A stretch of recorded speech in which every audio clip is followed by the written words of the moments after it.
Сәлем достар, каналыма қош келдіңіздер. Десерт ерекше әрі өте дәмді болу үшін міндетті түрде жасалуы қиын немесе ұзақ уақыт алуы шарт емес. Барлығын араластырып, пешке жіберіп, 1-2-3 дегенде дайын болатын коклер дайындаймын.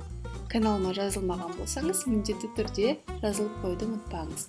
Ыдысқа жидек, қант, крахмал, лимон цедрасы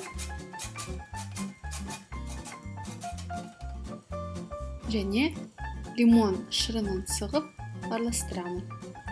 Мен бірден духовкаға жіберетін ыдысқа араластыруды жөн көрдім. Қаласаңыз басқа ыдысқа араластырып алып салсаңыз да болады, бірақ шарт ыдыстың түбі бүтін болу керек, себебі жидектің суы бөлінеді. Қамыр дайын болғанша тоңазытқышқа жібердім. Ыдысқа електен ұнның жартысын, разрыхлитель, корица, тұз салып өткіземін. Ұнның екінші жартысын қосарда өзіңіз бақылағаныңыз жөн. Жартысынан бастап қосып, егер қажет болса қалғанын қосасыз.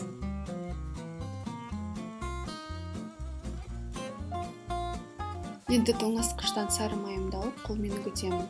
Май еріп кетпес үшін бұл процесті өте жылдам жасау керек. Бір келкі ұнтақ дайын болғанда ортасын ашып шұңқыр жасаймын. Сол жерге қант, жұмыртқаны салып, қант пен жұмыртқаны ғана ортасында араластырып аламын. Дәл солай сүтті құямын. Сұйық ингредиенттер бір-бірімен жақсылап араласқанда, жанынан алып, барлығын бір келкі етіп араластырамын.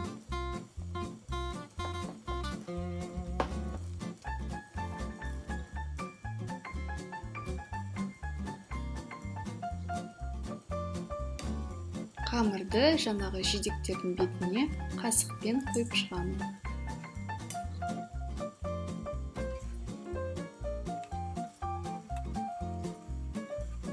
Порционды қылып дайындап көру үшін де қамырдан кішкене алып қалдым. 180 градуста қызып тұрған пешке 45-50 минутқа жіберемін. Егер уақытысынан ерте беті қызарған болса, бетіне фольга жауып қоямын. Осымен дайын.